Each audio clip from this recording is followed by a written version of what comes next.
In the 1940s, deep within the misty forests of Northern California, a battle of strength and endurance was unfolding, not between men, but between man and nature.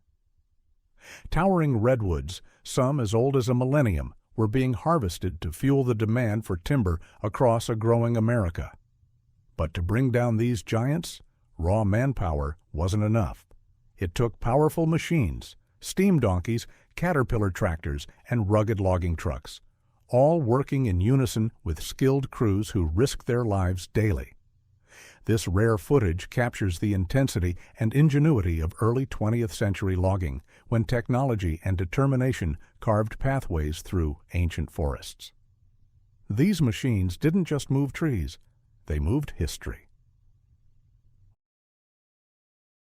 Welcome to Industrial Heritage.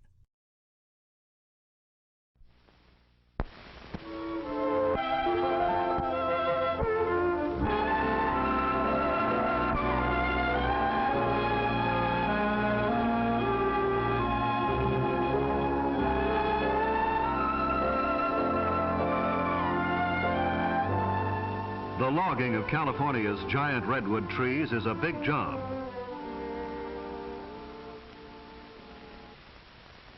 Even before the trees are felled, a railroad has to be built to take the trees to the mills to be cut into lumber.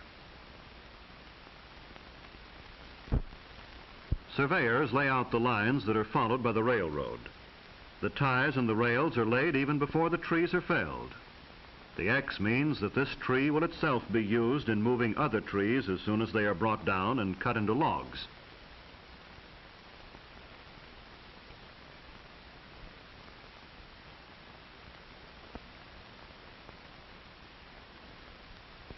The topper will cut off the top and the tree will be rigged with cables and pulleys.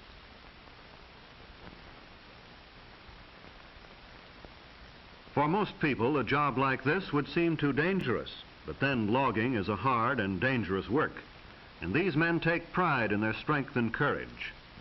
They are the men who fell the trees and get the logs out of the woods so that we may have lumber, for houses, for furniture, for the 1,000 uses of wood.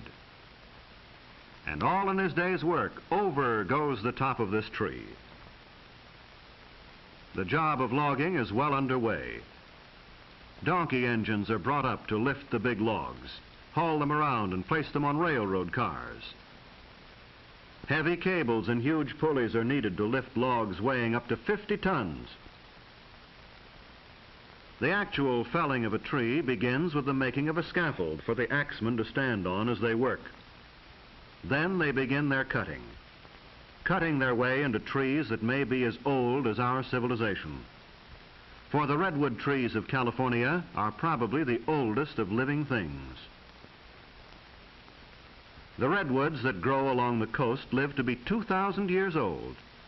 They are young at 350 years, they are mature at 1,000 years, and they reach old age at 1,500 years.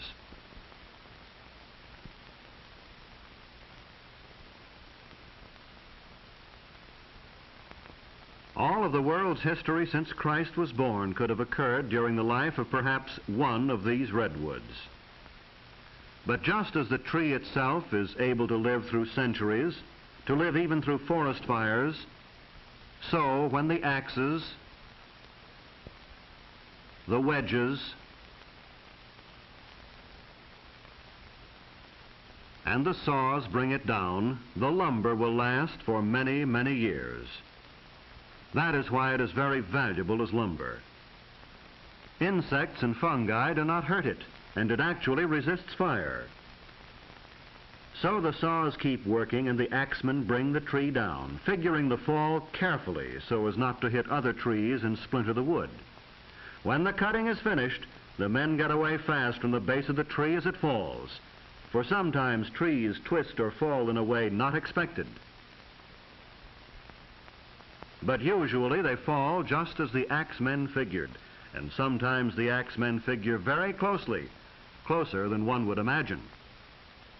So down they come, some of the world's oldest, biggest, and tallest trees, trees that grow over 350 feet high, trees that may be over 20 feet thick at the base, trees that are so big that more than 20 houses can be made from just one tree. But don't think these giants are being completely destroyed. Many of the oldest and the biggest of the redwoods are being saved.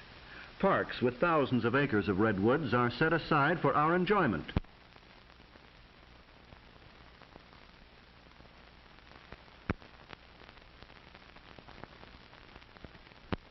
But now the logs are cut to the lengths wanted by the mills and the carpenters and started on their way to becoming boards useful to mankind. But the journey is not quick, simple, or easy. The logs must be snaked out by big tractors and loaded onto heavy trucks, or dragged by the tractors out to the edge of the clearing where they can be picked up and carried overhead toward the railroad. The logs look small as they swing easily through the air. Notice the big tongs like ice tongs that are used in lifting and moving the logs, and the booms that swing the logs onto the flat cars. But with the arrival of the logs at the railroad, a second part of the log's journey to the mill has begun. Trees that were living and growing a few days before are now on their way to be sawn into lumber.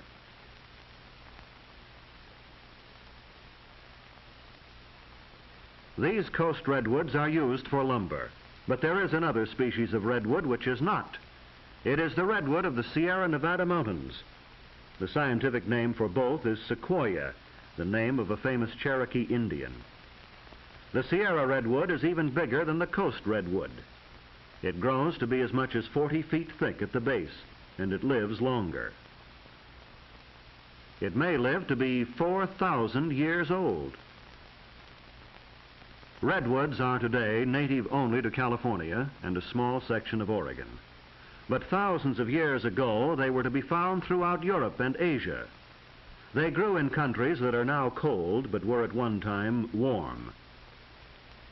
Places like Alaska, Iceland, and Greenland. Their history goes back millions of years to the time of the dinosaurs. But here at the sawmill, the redwoods are just big logs that have to be unloaded into the mill pond. And the straight arm that is used in football is found here to be simple and efficient. Trainload after trainload comes to the mill to meet the huge demand for redwood in this country and abroad. The demand for a wood that will not rot, that termites will not eat, that fire cannot easily burn.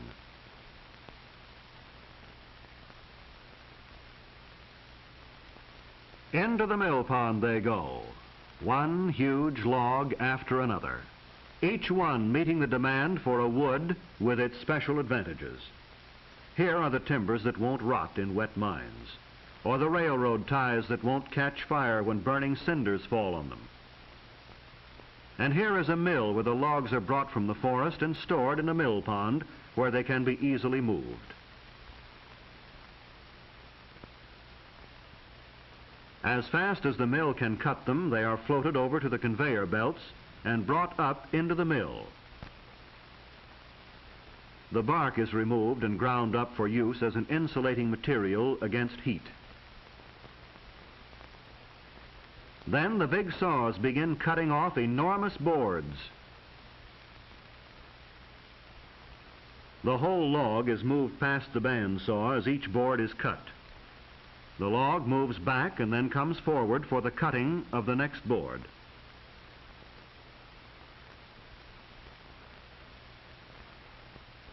After this, the boards with bad parts in them are cut. The trimmer man in the angel's roost, as it is called, can raise and lower his saws to cut out the bad sections and save the rest. Then the boards are checked and graded for quality. From here on, with the drying and the seasoning, our redwood trees have become lumber. Instead of enormous trees miles away in the forest, we have timbers and boards being sorted and piled, stacked as high as a small tree by this hilky piler. And when the wood becomes seasoned, it will be shipped all over the world, taken from mills like this and transported to wherever redwood is needed. But when we look at stacks of redwood lumber, we may well be reminded of its ancient history. For this is lumber from a species of tree that has survived for millions of years. Trees that can withstand the insects and diseases that kill off other species. Trees that can withstand fire. Trees that tower over 350 feet. Trees that live to be 2,000 and 4,000 years old. The tallest, biggest, oldest trees in the world. And so the lumber from such trees gives us a wood that has the same enduring qualities. Also the wood that has a beauty which we enjoy in our homes for its richness and warmth of color.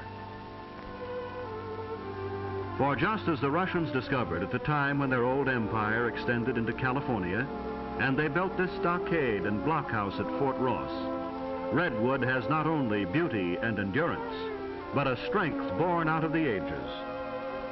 The world's biggest and oldest of living things, the Coast and Nevada redwoods, continue to live in our use of them just as they continue to live and grow in our forests today.